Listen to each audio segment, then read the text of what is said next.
This video is proudly sponsored by Newtype. Tools, accessories, model kits, these guys have it. Hop over to newtypehq.com and use the link below to help this channel out for future builds. Hey, what's going on my dudes and dudettes, and welcome back to another exciting build from a brand new model kit company called Orange Cat Industries. So, why don't we get started with the action plastic model kit, Tekkaman Blade. And without further ado, let's get to it.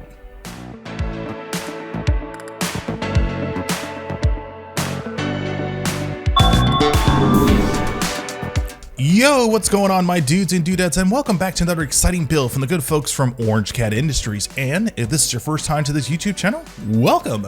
So can I take this moment and talk about the 90s? And I know there's a handful of dudes and dudettes out there can relate to this. Back in the mid 90s, watching cartoons was a challenge. Juggling between channel 5 and 9 and even 11, watching Tailspin, Bobby's World, Freakazoid, Gargoyles, Batman the Animated Series, we were overwhelmed with so many cartoons, we had so many options to choose from.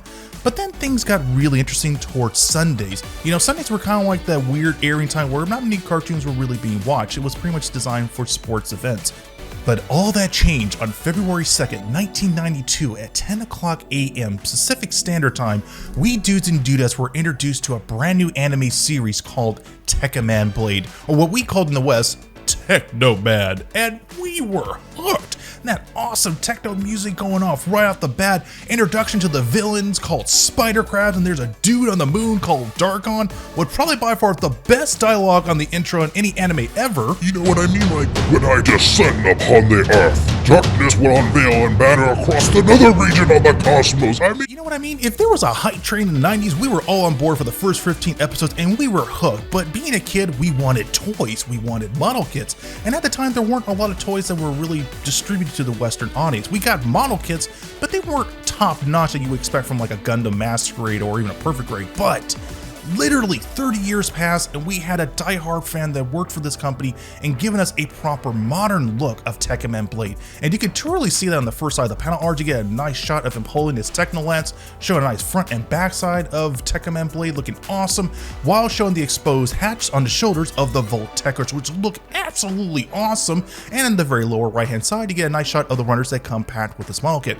Or on the other side, you get a nice illustration shot of a cell shot of Tekkaman Blade, while giving you a nice chart of tools that you'll need to cut the runners out to make this guy look absolutely stellar. So this kit does not require glue, but there are some areas that you might want to add glue to make this guy lock into place. I am ecstatic on the way how this instruction manual looks. It's very simple, nothing crazy, nothing over the top, but the simplicity of it looks great, really encapsulating that 90s feel of how Tekkaman looked from the general public. I mean, just absolutely stellar. I love the attention to detail, but all that detail definitely goes out the window when you look at the back, and my goodness, oh my goodness, perfection. Just love that. But that perfection continues when it's inside the instruction menu. You get a nice illustration of Tekkaman in the front side, some more promotional work, a heads up on what you need to cut out for runners when you're constructing this guy, a nice chart of runners that you're going to need to know that comes with this model kit, which definitely gives you a lot for something this small. You know, but for someone that's building this for the very first time, this could look a little intimidating and you kind of can get a little lost at first, but take your time when you build this guy, shouldn't have any issues at all. I most certainly did not. And the very far back, you get more illustration work of Tekkaman looking front and side while he's in the anime, while at the same time showing some more promotional work. And then the very far back, that pretty much wraps things up. Now, let's talk about runners. This kit comes with an extensive amount of white runners, but with those white runners comes incredible amount of surface detail. They did not need to go above and beyond with this, but they did. And with that surface detail, you get a handful more detail on little key areas such as the backpack, which is definitely being shown a lot in the anime, and also the promotional work, and also beautiful sculpting work on the side panels of the ears, as well as the sculpting of the mouth. As for the next runners, you're going to get a handful of dark gray runners that are going to be primarily for the inner part of the skeleton for this particular model kit, as well as a handful of pre-sculpted hands, which is absolutely helpful when it comes to holding the Technomount. A small assortment of gray runners. This is going to be primarily for like key areas like the weapon accessories, shoulder blades. There's like these nice little ridge section over the shoulder blades, look really nice. And then a small assortment of yellow and red pieces. The red pieces are going to definitely be the most iconic part for this particular guy because these guys look absolutely stellar. Now the yellow runners are going to be for a small section of areas, but with the right kind of color choices of paints to make these guys pop out, this effect's gonna look really, really cool. Now for the clear pieces, they give you 2, just in case you make any mistakes, but this is going to be primarily for the visor for Tekkaman, as well as the green runners are going to be used for the Volt Tekkers for the shoulder. I like the fact that they gave you extras. They really didn't need to, but it doesn't hurt to help to have some extra ones lying around. But as you can see here, the sculpting on the visor looks really, really good and very impressive. I would have loved if they did like some eye sculpting around there, but you know, this is already looking at a 10 out of 10, and I'm not even going to complain about it. It looks great. So there you have it. Nothing too crazy, but definitely a love letter to the hardcore Tekkaman Blade fans out there. 30 years has been a long time, and I am so excited to finally build it.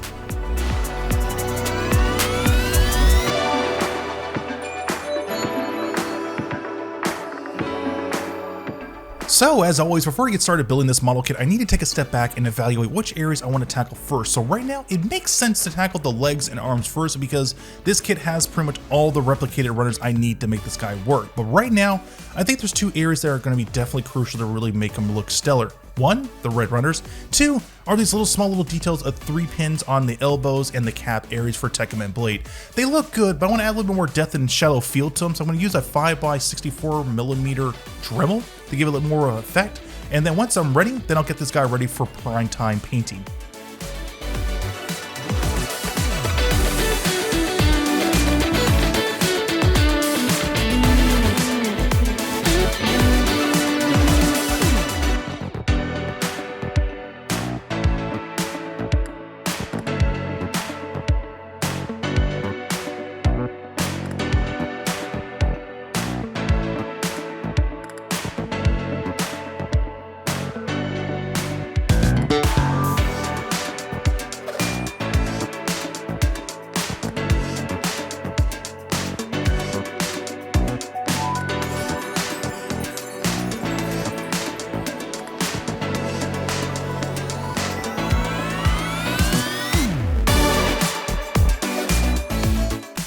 Alright, now that I got all the white runners fully cut out and sanded away where it looks absolutely stellar, it's now time to tackle the 2 primary areas on this model kit, and that's going to be the yellow and red runners. Now, the red runners are going to be probably by far the most challenging part that I've done on this YouTube channel because I'm going to be experimenting with pigments, particularly Armored Komodo. Now, the one color substance I'm going to be using is Supernova Red because I want to make those areas really pop out and have a nice luscious red texture to them. But pigments is kind of a scary substance for me to work with. One, you're going to need some gloves to working with this stuff because as you can see here, it gets everywhere on your hands. So I would highly recommend you get yourself a good box full of like latex gloves. They don't need to be a particular brand. You just need like a good set of latex gloves to work with this stuff and a nice stiff brush. Now the stiff brush is going to be used primarily to scoop up some of that pigment and then dab it into those tight little crevice areas to make those areas look out, because if you don't hit them correctly, you're going to notice some really big headaches down the road. But to make those areas stick onto the surface, you're going to need Vallejo Surface Primer, specifically Vallejo Surface Primer. No other primer will work. This one works very well for this particular product. But there's also another trick when it comes to using this stuff onto the surface. So the primer can't be too wet, can't be too dry, so it's in this weird Goldilocks zone where you have to make things work. So when you're using this particular primer, I would highly recommend you use in an actual aerosol can or an actual airbrush. So I'm going to be taking these runners and I'll be hopping over to another section of this video where you're going to get a brief tutorial on how to make this guy work the way you want it. But first, always experiment with a try and true spoon technique. What I mean by that is always practice with something that isn't something that costs $200 to $300 and practice something that costs less than $1 or $2 before you start making any more mistakes. Make sure you have a hefty amount of latex gloves at hand. I like to go with a try and true 1 glove technique because that's pretty much where I get all the paint on. Give the good Vallejo black primer a good shake for about a minute or 2. But then before you use the airbrush, make sure your PSI setting is stuck at 25, and then make sure you tap up the reciprocal with Vallejo's paint thinner, about 3 to 4 drops, and then use Vallejo's paint primer to apply inside the reciprocal. Give it a good couple of dabs, and then apply a generous amount of paint primer onto the spoon. I want to at least get about 4 or 3 coats on there so that we get a nice flat black. And then once we get it the way we want it, once again, not too dry, not too wet, we're going to be using blender brush tip or any kind of brush tip that actually has like a nice stiff bristles to the front of it. You want to be able to use this brush tip so that way you can scoop some of the pigment and then dab it onto the surface. I'm going to unscrew the cap, grab a generous amount of the pigment, and then generously start dabbing around the edges of the spoon. What I'm basically doing doing is making sure I get into every little tight crevices I can possibly can with the brush tip. And then once I get a generous amount there onto the surface, I'm then going to drop the brush and then use my index finger and go into a circular pattern, so that way again to those little tight surface. Going up and down won't do justice to this particular technique. It's just going to have you miss areas that you're going to end up regretting. So once again, circular pattern, left and right and left, for about a good 5 to 6 minutes until you get just the right way you want it. And if you miss any little areas and little nooks and crannies, grab your trusted blender brush so that we can get into those little tight little details, so that way you don't miss anything, because you obviously can with your index finger, and you are halfway done. But now we need to protect the pigment so that way it doesn't chip or flake off. I would highly recommend you use Mr. Hobby's gloss or any kind of gloss product out there, so that way you can create a nice protective coat over it. I would highly recommend you use 5 to 6 coats so that we get a nice stellar look, and if you do it correctly, you get this nice glossy, shiny, metallic-y look texture to it. It is a lengthy process, but this method is actually way more easier to do than doing my old method. Once again, repeat the process and continue on building the model kit.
love you today.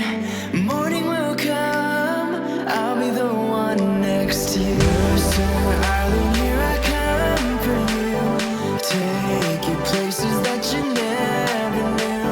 I'll take you away, I'll love you today. Morning will come, I'll be the one next to you. Mercer-island, here I come.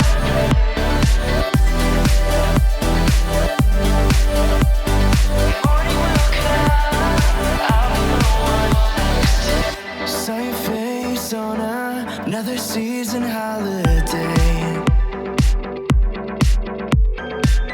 It made me shake, but I went up to you anyway.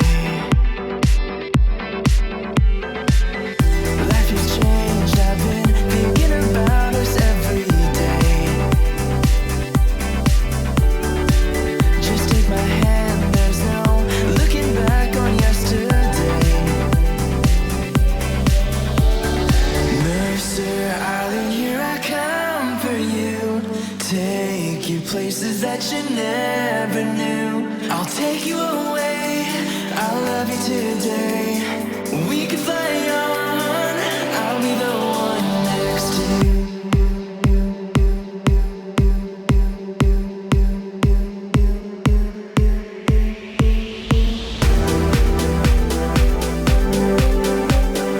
We can fly on, I'll be the one next to you. Morning will come, I'll be the one here.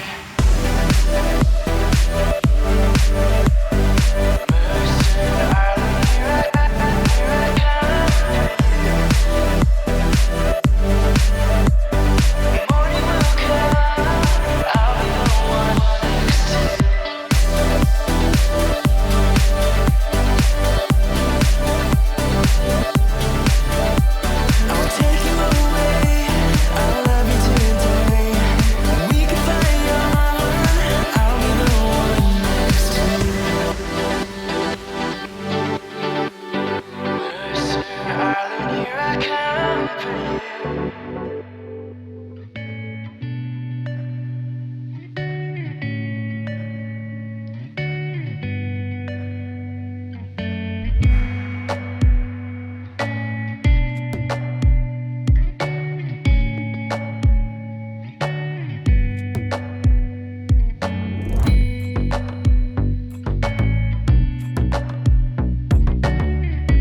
Alright, my dudes and dudettes, as this video is wrapping up, I want to share with you guys my thoughts and impressions about this model kit. So first and foremost, I need to get this out of the way. You can easily purchase this model kit on Amazon and eBay. Unfortunately, Newtype HQ and other Western model kit distributors don't carry this particular model kit, so this is kind of like one of those diamonds in the roughs that you just have to look around on the internet. So it's easily purchasable. You can find it almost anywhere, so you shouldn't have any problems with that. Now, let's talk about the one key area in this model kit that I was extremely concerned, and that was articulation. This kit absolutely kills it when it comes to articulation, because the biggest concern that I was worried about this model kit was paint chipping, paint scraping, or just downright damaging of the plastic. So the plastic itself, which by the way is heavily plentiful for this model kit, you get tons of unnecessary amount of runners that are going to be used for key areas, but they aren't really necessarily needed when it comes to this particular model kit. It's always welcome to have a handful of pre-moldable hands, but the additional runners are just really unnecessary, and I guess it's just a common practice when it comes to third-party model kits, and that's definitely very apparent on this particular model kit. But as for the plastic quality itself, I do recall there was one community tab member on YouTube mentioning that his friend said that the plastic quality for this model kit is relatively good. That's not true. There's tons of seam line issues on this model kit around the forearms and actual inner part of the thigh, the legs. On top of that, the plastic quality is not that great. I would say the best one in the market right now that does a really good job with their plastic control is Bandai, followed by Flame Toys, Hasegawa, and Kotobukiya. These top guys actually get like the plastic quality just right. This one, however, it's a bit concerning. So you can't be too rough with the model kit. You can't do too many crazy dynamic poses, because I did have some situations where areas didn't interlock with one another correctly, and they end up bending or warping the plastic in a way where it was irreversible. So you have to keep that in mind when working with the third-party model kits. They are prone to breaking, or just prone to just not clicking to one another. So I'm not saying that the quality control of the plastic is a big issue, but it's always good to have that mindset that nothing comes out of a company assembly line, it's going to be perfect. So, you know, you got to plan ahead, and you just got to be mindful of these things as they do happen. But man, my dudes and dudettes, this kit was super nostalgic to build. I mean, it took me back at a time where things were simpler.